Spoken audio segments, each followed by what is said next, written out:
बिहार में 1,70,000 पदों की जो भर्ती प्रक्रिया है वो अभी क्रियान्वयन में ही है, वो चल ही रही है कि इतनी में आप लोगों को बिहार मंत्रिमंडल के द्वारा सरकार के मंत्रिमंडल ने एक प्रस्ताव पर मोहर लगाई है।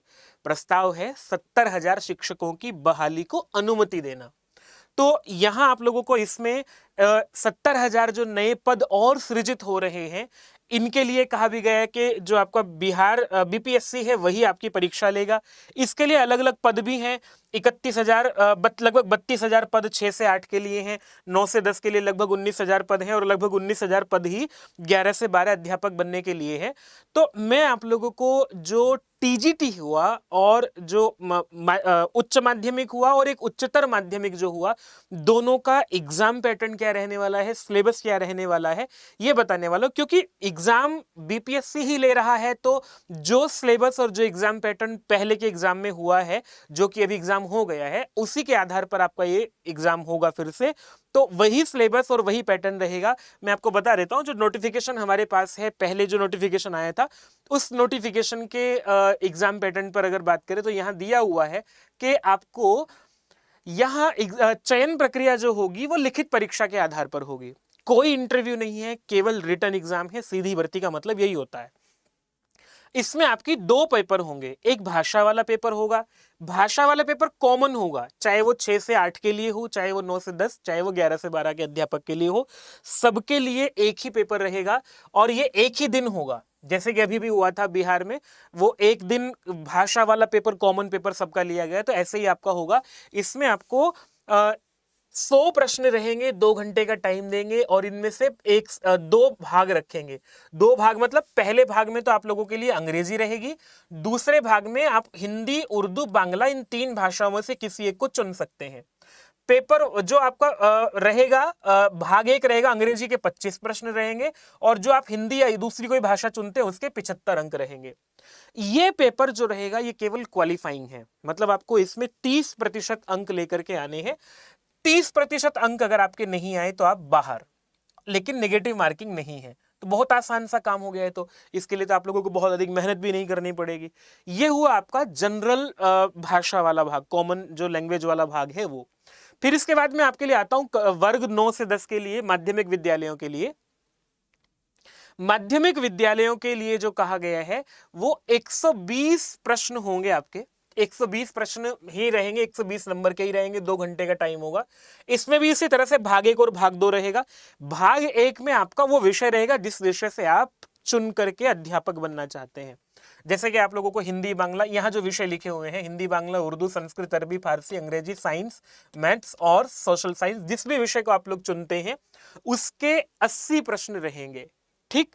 और जो आपका दूसरा भाग रहेगा, दूसरे भाग में आपको सामान्य गणित, सामान्य जागरूकता, सामान्य विज्ञान, सामान्य आंदोलन, भारतीय राष्ट्रीय आंदोलन या सामान्य भूगोल, इनसे प्रश्न रहेंगे और ये प्रश्न होंगे 40।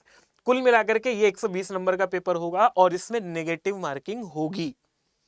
इसमें आप लोगों को न्यूनतम 40% अंक लाने पड़ेंगे। अभी मैं आगे दिखाता हूं आप लोगों को क्या लिखा हुआ है। सिलेबस पर बात करूं उससे पहले एक बात और दिखा देता हूं। यही सेम जो है आपका उच्च माध्यमिक विद्यालय के लिए भी है। उच्च माध्यमिक विद्यालय में कहा गया है कि आपको 120 नंबर बिल्कुल इसी तरह से, 80 नंबर आपके सब्जेक्ट के, 40 नंबर कॉमन वाले। तो 80 में आप जो के सब्जेक्ट हैं हिंदी, उर्दू, अंग्रेजी, संस्कृत, बांग्ला, मैथिली, मगही, अरबी, फारसी, भोजपुरी, पाली, प्राकृत, गणित, भौतिकी, रसायन शास्त्र, वनस्पति विज्ञान, जंतु विज्ञान, इतिहास, राजनीति विज्ञान, भूगोल, अर्थशास्त्र, समाजशास्त्र, मनोविज्ञान, दर्शन शास्त्र, गृह विज्ञान, कंप्यूटर साइंस, वाणिज्य, लेखा, संगीत, उद्यमिता, इनमें से जो भी किसी विषय को आप चुनते हैं उसके 80 प्रश्न होंगे और बाकी वही कॉमन आपके 40 प्रश्न होंगे। इसमें भी नेगेटिव मार्किंग होगी, इसमें भी 2 घंटे का टाइम आप लोगों को दिया हुआ है। ठीक है। लेकिन इसमें आप लोगों को कहा है कि न्यूनतम अंक लेकर के आने पड़ेंगे। ऊपर 30% थे जो कॉमन सेक्शन आप लोगों का था, इसमें आप लोगों को न्यूनतम 40% अंक लाने पड़ेंगे पेपर 2 में। ठीक है।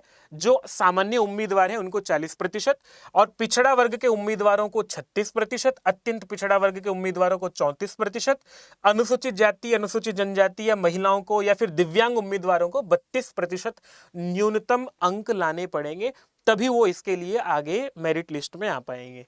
इससे कम वाले लोग बाहर हो जाएंगे, नेगेटिव मार्किंग रहेगी। ठीक है, इस बार नेगेटिव मार्किंग हटा दी थी, हो सकता है अगली बार भी हटा दे, लेकिन आपको नोटिफिकेशन में नेगेटिव मार्किंग दी हुई थी। ये आगे जब नोटिफिकेशन आएगा वहां पता लग जाएगा नेगेटिव मार्किंग रहेगी कि नहीं रहेगी। ये आपका हुआ, साक्षात्कार नहीं लिया जाएगा, सीधी भर्ती होगी। तो चयन प्रक्रिया तो हो गई है ये। फिर आप लोगों का जब आप लोग एग्जाम दे देंगे, एक मेरिट लिस्ट बनेगी, उस मेरिट लिस्ट के आधार पर आप लोगों को चुन लिया जाएगा। जो जितनी वैकेंसी होंगी टॉप के उतने लोगों को मेरिट लिस्ट से वहां फाइनल कर दिया जाएगा। सिलेबस क्या रहेगा? सिलेबस को लेकर के इन्होंने बहुत आसान सा शब्द डाला है और जो बहुत कठिन भी है। कठिन इसलिए कि इससे पता ही नहीं चलता सिलेबस क्या है, और आसान इसलिए कि एक लाइन में समझ में आ जाता है। चलो मैं आपको बताता हूं। सिलेबस के लिए इन्होंने दिया हुआ है कि जिस भी लेवल पर आप जो न्यूनतम अर्हता है, जैसे कि 9-10 के अध्यापक के लिए न्यूनतम अर्हता है स्नातक ग्रेजुएशन, और 11-12 के लिए न्यूनतम अर्हता है पोस्ट ग्रेजुएशन, उस लेवल पर लेवल वो रहेगा प्रश्नों का, लेकिन सिलेबस कौन सा होगा? जो 11वीं, अगर आप 11वीं 12वीं के अध्यापक बनना चाहते हैं, अगर आप उच्च माध्यमिक विद्यालय में अध्यापक बनना चाहते हैं, तो आपका जो उच्च माध्यमिक विद्यालय की बिहार विद्यालय परीक्षा समिति की पुस्तक है या एनसीईआरटी की पुस्तक है, दोनों को मिला करके इनका तो टॉपिक, इनके तो विषय चुनना है, और उन विषयों का लेवल जो रहेगा वो पोस्ट ग्रेजुएशन वाला रहेगा। यही बिल्कुल बात जो है वो ऊपर शुरू होती है, ऊपर लागू होती है। जो हमारा माध्यमिक विद्यालय है, माध्यमिक विद्यालय के लिए भी आपको यही कहा कि आपको माध्यमिक स्तर का जो बिहार विद्यालय परीक्षा समिति है या एनसीईआरटी है, उससे तो आपको विषय पढ़ना है, लेकिन उसका लेवल जो रहेगा वो लेवल रहेगा स्नातक वाला। ये पाठ्यक्रम इन्होंने दे दिया है। तो अगर आप लोगों को इसको देखना है सिलेबस क्या है, उसके लिए जो एग्जाम हो गया है उसके आधार पर आप अपना एक पेपर आपके पास अवेलेबल है, उस पेपर के आधार पर आप अपना एग्जाम पैटर्न निश्चित, सिलेबस निश्चित कर सकते हैं, लेवल चेक कर सकते हैं। तो ये आप लोगों के लिए एग्जाम पैटर्न और सिलेबस की महत्वपूर्ण जानकारी है। भर्ती आ गई है, भर्ती आने के बाद जो है वैकेंसी जब आएगी, जल्दी ही नोटिफिकेशन देखने को मिलेगा आप लोगों को। लेकिन नोटिफिकेशन की प्रतीक्षा करते हुए मत बैठिएगा, अपनी तैयारी शुरू कीजिएगा। नमस्ते। वीडियो अगर आप लोगों को आपके लिए बहुत महत्वपूर्ण लगा हो तो वीडियो को लाइक भी कर दीजिएगा, शेयर कर दीजिएगा। चैनल को सब्सक्राइब करना तो बनता ही है, क्योंकि इसी चैनल पर आप लोगों को मैं सारी जानकारी दूंगा। अभी एग्जाम पैटर्न तो हो गया, सिलेबस हो गया है, और आगे कौन कौन क्या क्या विषय कॉम्बिनेशन, सब्जेक्ट कॉम्बिनेशन क्या रहना है, किस तरह के आप लोगों के जो भी प्रश्न होंगे, सबके डाउट जो हैं वो आप लोगों को इसी चैनल पर देखने को मिलेंगे। चैनल को सब्सक्राइब कीजिएगा। कोई प्रश्न है तो कमेंट बॉक्स में छोड़िएगा, मैं उस पर फिर अलग से वीडियो भी देने वाला हूँ आप लोगों को। नमस्ते।